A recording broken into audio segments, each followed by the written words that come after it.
Good afternoon, everyone, and welcome to Neosystems webinar, Mastering User Security in Costpoint 7, another in our series of Costpoint 7 webinars. Today, we're going to take you through a very brief introduction, then get right into the changes in Costpoint 6 to Costpoint 7 with user security. Then we're going to take a deeper dive into some of the details of user security for Costpoint 7. And then the part I'm sure you're waiting for will be the demo of the user security in Costpoint 7. And then we'll do a quick review of the segregation of duties, and then discuss upgrading best practices for user security. So for those of you who are not familiar with Neosystems, we've been around since 2000. We've been a Deltek Premier Partner since 2003. And at Neosystems, we like to say, grow ahead. We've got your back office. We supply strategic back office services, including accounting, HR, and IT. Our IT includes hosting, including hosting for Costpoint 7. And we have consulting services that form an umbrella over all of these services. So we can provide implementation and other consulting services to help you optimize your systems and make them run the way you want them to run and the way you run your business. We have roughly 125 employees, and within our infrastructure, we're supporting over 250 clients with over 18,000 employees. We have a very robust hosting infrastructure. For those of you who might be curious, there I am amongst the Neosystems employees, and with me today, I also have Kevin Brandt. Kevin started out as a Costpoint user, just like many of you. He has over 8 years experience with Deltek products and has completed over 75 successful implementations of Deltek products. So with that, I'm going to turn it over to Kevin. A couple housekeeping items here. Just wanted to go through quickly Neosystems' experience with Costpoint 7 briefly. So across our consulting team, we have many years of experience, and with those many years of experience, we've delivered hundreds of successful Costpoint implementations. We also are a user of Costpoint in our Managed Accounting Services group. Brian went through a little bit of what we do. Managed Accounting Services is actually our core business at Neosystems. So we become an outsourced back office, basically, for our clients. And in that capacity, we're using Costpoint on a day-to-day basis, both Costpoint 6 and Costpoint 7. So we've actually been with Costpoint 7 in its testing since basically its inception. We were part of the beta program beginning in Q2 of 2010. So we've been around Costpoint 7 a long time. And with that, we've built extensive technical and functional expertise with Costpoint 7. As of right now, actually, we have 2 clients, 2 of the less than 20 total right now, clients that are live on Costpoint 7 in our Neo Cloud. So in that capacity, we're dealing with Costpoint 7 live on a day-to-day basis. Just a quick review of where we are in the product lifecycle of Costpoint. So Costpoint 7 is in its active support phase, so it's the current release of Costpoint. It's currently what Deltek is shipping, and that came out in April of 2012, just to recap. But more importantly, Costpoint 6.1, as you've heard from us, and if you weren't at the Deltek Users Conference, heard there, and have heard from other avenues, Costpoint 6.1 will be sunsetting and going into sustaining support mode in October of 2013. So Deltek has stated to us and others, they will be offering some extended support package for a fee. Right now we're being told that extended support package will only last for a period of around 6 months, and then it will be permanently sunsetted to sustaining support mode. Okay, so we're going to run through a quick poll just to see when everyone's going to be upgrading to Costpoint 7 in their minds. And I see the results coming in. And one of the things as you look at this, based upon the number of registrants and attendees for this webinar, I'm beginning to think we're going to see something fairly interesting. I'm going to close the poll, and let's share the results. Looks like many of you are looking out 6 to 12 months. And with 46% of you going 6 to 12 months and 31% in the next 3 to 6 months. So very interesting results, and I thank you for sharing that with us. So let's get back on to our webinar and see how this influences people's interest in how quickly they're going to update to Costpoint 7. Thanks, Brian. So yeah, interesting statistics, certainly. Obviously, we're seeing a little bit of change from the webinar we delivered in June based on what people have been hearing the last several months, that it's definitely on people's radar, and it's definitely going to happen relatively soon based on the dates that are out there. So on to our main topic of the day, security. So I wanted to start with a quick caveat before I went into the security changes, Costpoint 6 versus Costpoint 7. There are a couple perspectives to look at look at security in Costpoint. You could look at it from an authentication standpoint and an authorization standpoint. So we're going to focus today on the authentication, or on the authorization side, not the authentication side. So we're not looking at authentication to the application today. We're focusing on user security within the application itself, so the authorization within the application itself. So with that said, we also have people in-house that have experience and expertise in the authentication area, so we'd be happy to take that offline with anyone who wants to hear more information on that side. So security changes, Costpoint 6 versus Costpoint 7. So the first major change is in Costpoint 6, many of you are used to using this concept of user override rights. So within a group, you could set users within that group to have specific rights to specific applications that other users within that group did not have.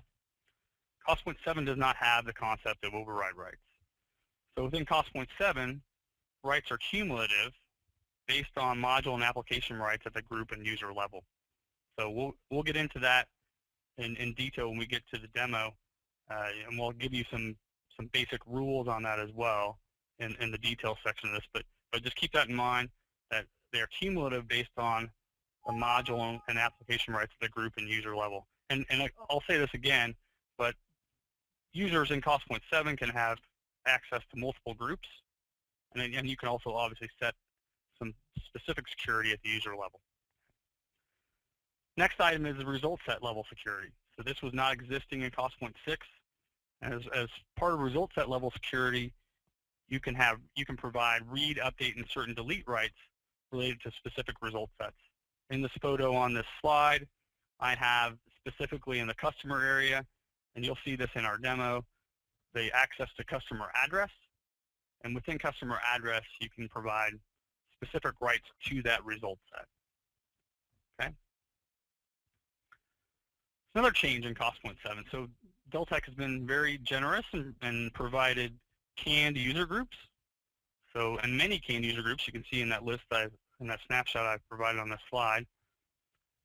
And these are all role-based groups.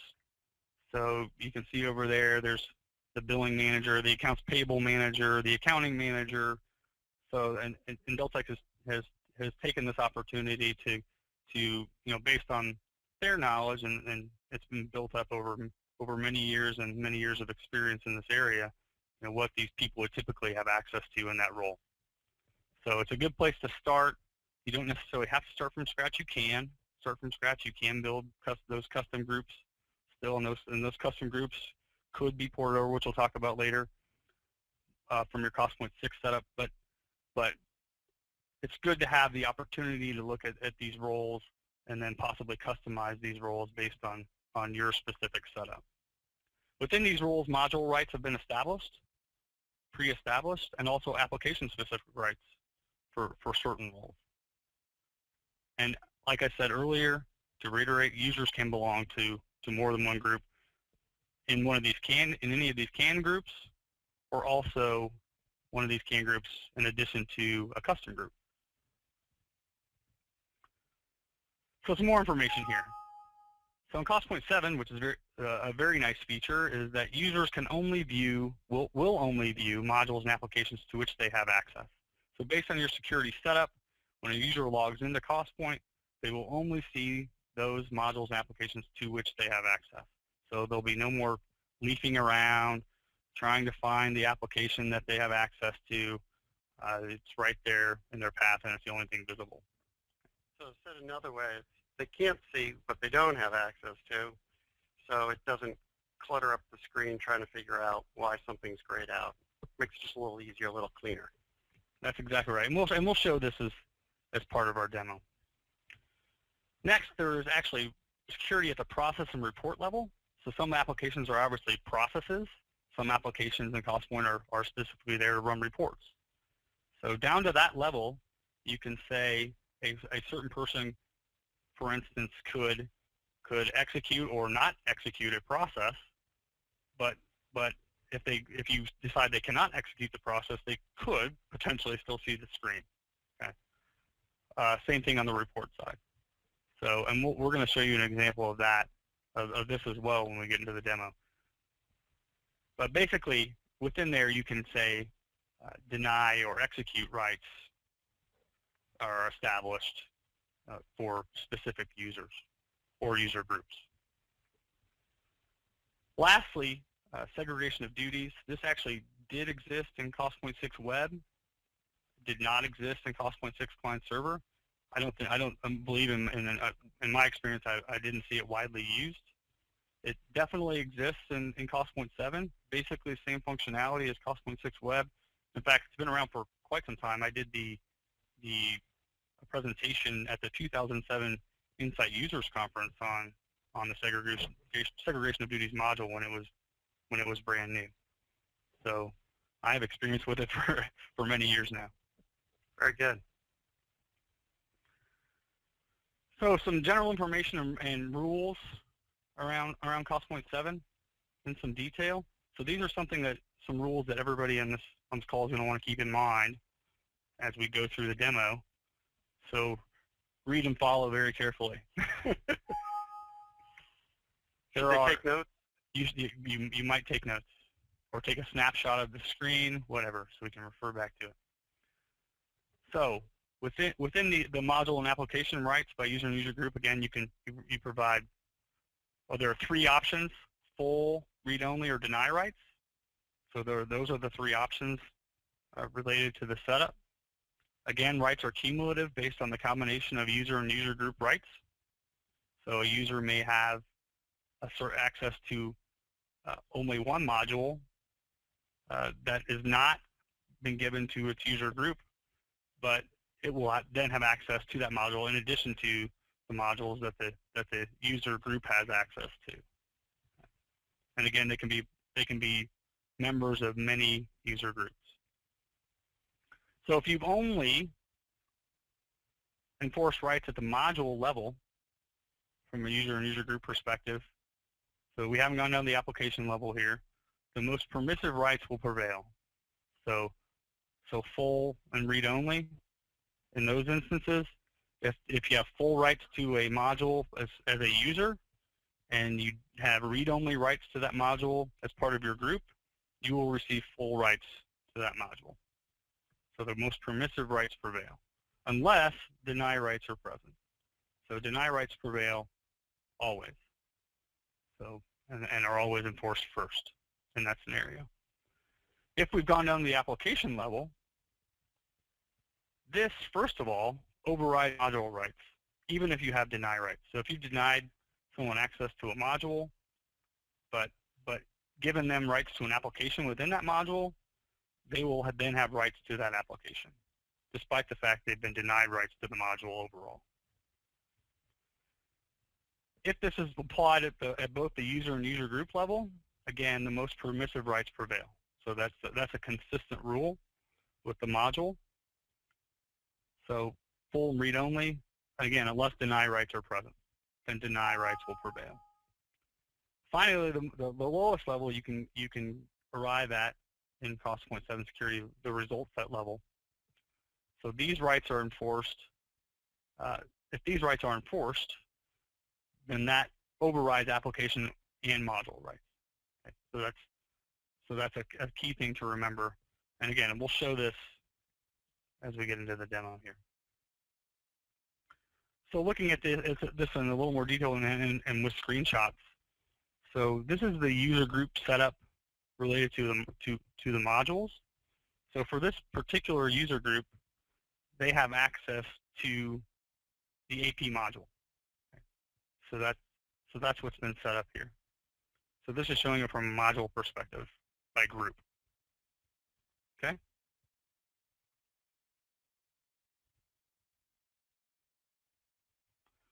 Okay, so this is also from a group perspective, but this is at the application level.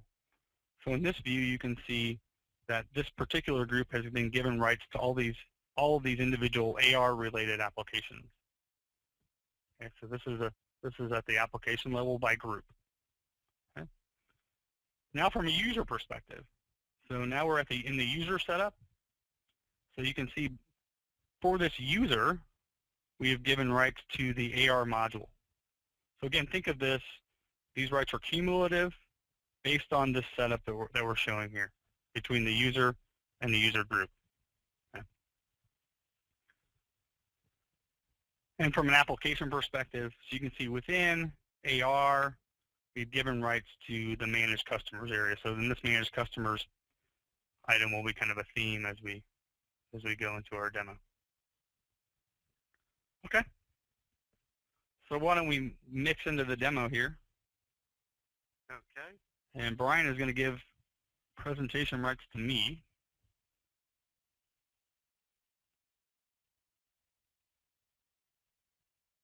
And I'm going to log in here.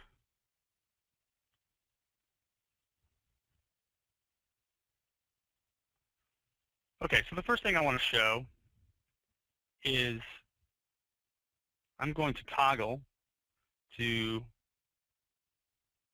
the user setup. And I'm going to pull up Brian as a user. Brian is going to be, as I said, my magician's assistant today as we go through this process. I need an assistant to show how all the changes I'm making are impacting someone. I'm like the assistant or your puppet. Either He's or. going to pull the strings and I'm like the Wizard give of me Oz. rights, take them away. I'm like the wizard. Okay. So here's Brian. He has been assigned to the following user groups. So and we're concentrating on company 1. So he's been assigned to 2 user groups at this point. Okay. So if we go into those user groups, so he's been assigned to all and as the accounting administrator. Okay. So if I'm looking at the all user group, I'm just going to look at the module rights here. And you can see for the all user group, Brian has access to all of these modules, basically every module within Costpoint. Okay? So that's the all user group. So the accounting administrator is right here. The accounting administrator only has rights to certain modules. Okay? And I want you to focus here and note that Brian does not have access to projects at all. He does not have access to the projects domain or any module within Costpoint or within projects. Okay. All right. So I'm going to change to Brian here and have Brian log in. Okay. Just to demonstrate what Brian sees currently. So I'm logging in.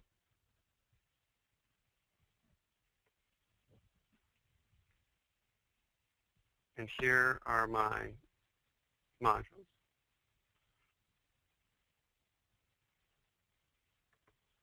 So he has access to all sorts of things because of the cumulative rights of the two groups he's in. All the materials modules, he's like God. Gonna have some fun in accounting today. Yes. So, but as I am actually the wizard, I'm going to make sure Brian doesn't really have access to all these things. So Brian's going to change back to me. And I'm going to go in here back into my user area. I'm going to say, Brian, you don't have access to all anymore. Sorry, Brian. Okay. So Brian no longer has access to all. Show Brian again. Oops. So I'm going to move it back to Brian here. He's going to log back in. Okay, I'm ready to log in. And we're going to see what's happened to Brian.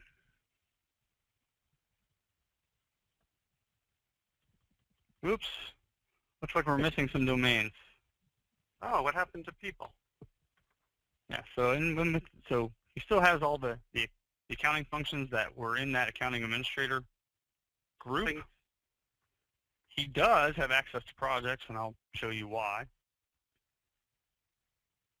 Materials, lost a few things there. So very minimal access now, based on the fact that we took away that all group. And you can see that Brian only sees the areas that he has access to in his paths here. Okay. Okay. So Brian's going to toggle this back to me. I'm going to show you a little bit of about how Brian's user is set up.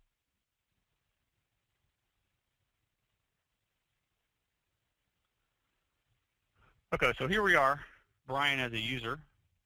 You can see again that he's been assigned to this one user group.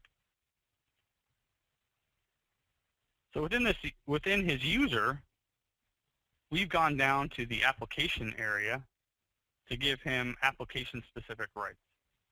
So I've given him application-specific rights to compute revenue, which is why Brian could see a project's related path. So I've also given him some specific rights around managed customers. I said we'd be circling back to that item. Okay. So where I want to go now is show you what we've set up from a result set perspective for each of these. So in managed customers, right now I've provided Brian only read rights to customer address. Okay, so keep that in mind as Brian logs back in. So he only has read rights to customer address. From a compute revenue perspective, because this is a process, you can remember there's process and report specific rights.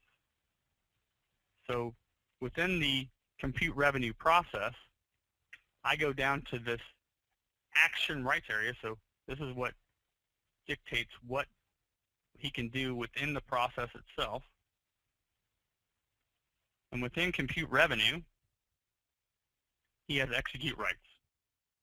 So he has special rights to go in and compute revenue that we set here at this lowest level. Okay? And again, you can see how that's cumulative. It's taken hold in his security setup that, hey, I've overridden everything in his group and said that Brian can go in and compute revenue. Okay, so with that said, let's go back to Brian, and we'll make sure that all these things are true. Okay, let me log back in.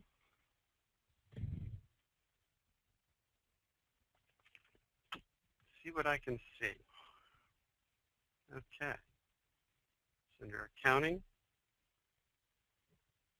Yeah, so Brian's going to go to accounting, accounts receivable, customers, manage customers. Shall I find yeah, go ahead and pull up a customer here. Shall we pick on Erickson? Let's do Erickson. That's perfect. So remember, Brian had read rights only to Erickson. So I'm typing now, and I can't enter anything. Brian is typing as fast as he can. Nothing is coming into the screen. Brian, can you circle around that your buttons up there in this window? Sure. So you can show that right now he only has access to toggle between table and form view. Right, and there's nothing else all he can do. All he can do. Okay. Okay. So he can do nothing except for see this. Okay, so let's scroll over to our revenue area, Brian. Okay. So let's go to projects. It's the only path you have. Makes it easy. Yep. Yes. Brian's going to go ahead and pull up a parameter we have saved for him here. I only have one, so one automatically comes up. And Brian's just going to prove that he can process revenue. Excellent. Completed successfully. Good work. We have revenue now. Thank you. We're going to show net income. Okay. So why don't we decide to do something different with Brian's security? So Brian's going to toggle it back to me. And Okay. we're going to work specifically in this customer area. Okay. So within customer, I'm going to go into the results set again. And at this point, I'm going to go ahead and give Brian update rights only to the customer address. Okay. Save this. So now I'll be able to make updates. You'll be able to at least modify the customer address. Ah, okay. Okay, so I'm going to change it back to Brian and see how this has taken hold. Okay, now I'm going to log in again because he changed my rights. I have to log out and log in order for the new rights to take effect. But I can come into accounting, accounts receivable, customers, manage customers. Let's do that query again. Go to the same customer.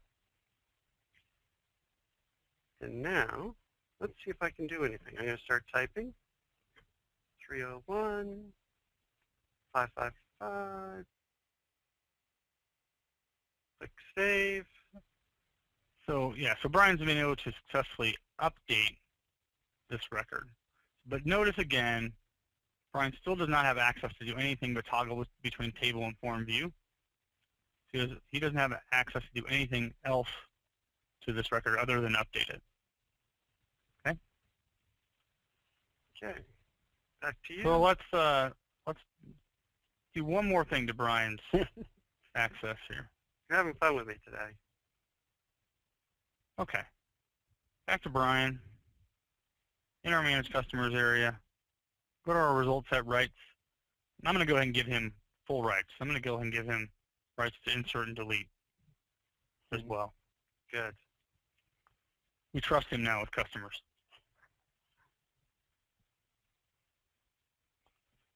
Okay, so back to Brian as presenter. And we'll see if this is effectively taken hold. Okay, I'm ready to log in. So I will log in. And let's go back again to accounts receivable, customer, manage customers. Do our query again.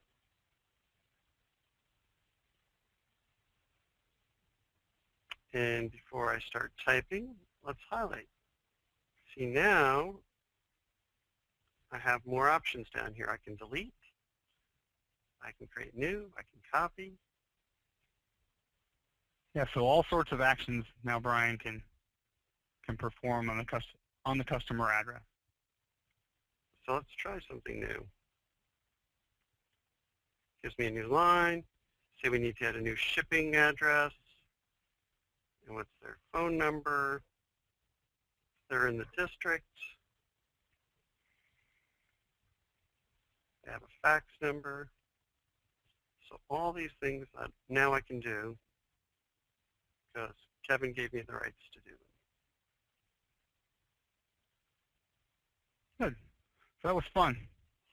We got to mess around with Brian a little bit. Okay. So that's the extent of our demo. I think it gives a nice overview of rights. Obviously, this is very simplistic.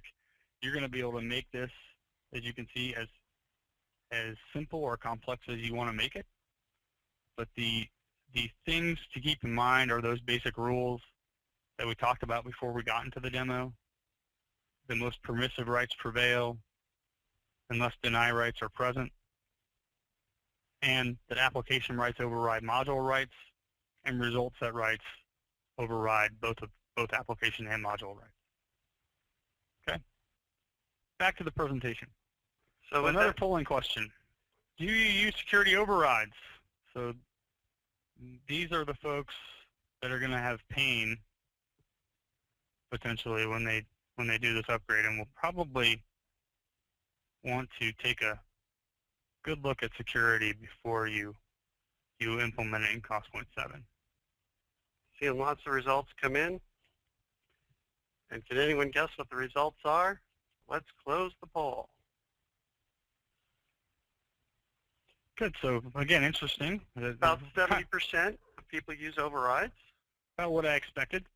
And you folks that are out there that use overrides, those will not, and we'll talk about this when we get to best practices of around the upgrade of security in a little more detail, but it's not going to be something that ports over very cleanly. However, I think you can see from the rules we've given you and from the demo that there are ways to implement these overrides through the way Costpoint 7 does security versus Costpoint 6. Okay, so they'll be able to do everything they can do today, and probably even do it better, but it won't just port over magically. No magic here. No magic here. No magic here. Despite your claims of the wizard. The Wizard of Oz cannot do everything. Okay. As we learned, he was simply the man behind the wall. So let's skip into a different topic. Segregation of duties, real briefly. So again, segregation of duties, I think many of you will want to take advantage of use of this module, as you have probably not taken my client server and not had access to it all these years, regardless of whether it's been available or not. So some general information around the segregation of duties functionality. So it does what you think it would do. It allows for identification and management of segregation of duties conflicts based on your internal control structure. So based on which duties will be in conflict in your matrix of segregation of duties, you can identify those through this application. So segregation of duties conflicts are derived from your user and user group security setup. So it looks at all those at what these folks have access to from a cumulative perspective, and will report conflicts based on that. You can actually set the application to either automatically enforce the segregation of duties rules you've established, or just be a reporting mechanism and report where you have conflicts. And this is referred to as prevent versus report mode. So I've given a little snapshot here of where you would establish the setting in your corporate settings. There's this little checkbox here that says enforce segregation of duties rules. And you do have to be careful in enforcing these rules, because it does make this area functional in that, A, you will have to run the tool or utility before a new user will be given rights to make sure that what you've established for them is not in conflict with any of your rules. And B, it will also modify or change existing security setup based on rules that have been added. So it is functional in that way. So again, something you have to be pretty careful with and test thoroughly before you implement it. So I would recommend most people start off in report mode, and that'll give you a majority of what you want as far as reporting on where conflicts exist. And then, test it thoroughly, and if you get comfortable enough, move to prevent mode. Okay. Yeah, so to just repeat that, best practice is start off in report mode, because more likely than not, the first few things that report a conflict on the segregation of duties would be a mistake in your setup versus somebody making a mistake and giving somebody rights that they shouldn't. Correct. So a couple of setup steps in the segregation of duties area. First, you've got to actually set up so there's nothing that comes canned in this area. You actually have to set up your conflict types. So in this instance, so just you're setting up your conflict types allows you the capability to categorize conflicts so you can more easily report on them. And in this scenario, the child result set displays where the individual application conflicts exist that are linked to the conflict type. So in this instance, you can see that I've set up a conflict type between AP entry and cash disbursement. And in the next screen, I'll show you actually how I have set up these conflicting applications. But you can see in this window that the managed AP voucher application is now in conflict with the approved checks and the post-cash disbursements applications. So this is actually how you set up the application conflicts, and then you actually assign it a conflict type. So within here, there has to be 2 applications. So obviously there has to be some conflict that's established. And then, and what you're doing here obviously is specifying the combinations that cause your conflicts based on your segregation of duties matrix. So here's where I've set up the fact that our people entering AP vouchers cannot go in and also approve checks and post-cash. Okay. That's good. I think it's worth mentioning that if you're interested in the segregation of duties area, our online training class includes a section on segregation of duties. So finally, the report. So this is the report that's run, and this is actually a result of the process that will be run in prevent mode as well. So this evaluates all of your user group and user group and user security from a cumulative level, and then reports back on conflicts based on what you have set up, what I've shown you in it checks all users. So in this instance, on this report, you can see that there is a conflict out there between managed AP vouchers and approved checks and managed AP vouchers and post-cash disbursements in the user group all. Okay, so the all user group has access to both of these things, which are in conflict with your segregation of duties rules. Okay. So finally here, upgrade best practices. So I try to get to this in a little more detail, and here it is. So if your security will port over as part of the upgrade process, it can be ported over. But again, based on your complexity, if you have overrides in place, if you have multiple users, we analyze it, but it's probably going to be best practice to evaluate that and then implement security in Costpoint 7 from scratch. So, but obviously, and that's part of what NeoSystems has been doing out there is looking at folks' security setups and understanding whether or not it would make sense to actually upgrade it or not. So, but in most instances, like I said, we'll probably decide it's a best practice to implement it from scratch. But it does provide you, in that instance, a good opportunity to review your security. Perhaps you haven't looked at your security model in a long time, to review it and update it and actually take advantage of the lower levels of detail you can get into in security from a Costpoint 7 perspective. Okay. So, why NeoSystems for Costpoint 7? So a little bit of a marketing spiel here. We do right now offer hosted environments for you all to, within our Neo Cloud, for you all to bring your Costpoint 6 environment in and upgrade it while you're procuring your internal infrastructure and start your testing process.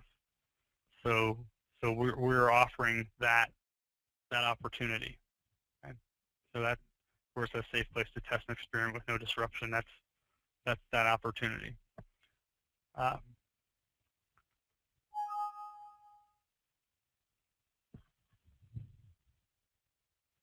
So that's really it. Yeah, we're going to open up for Q&A.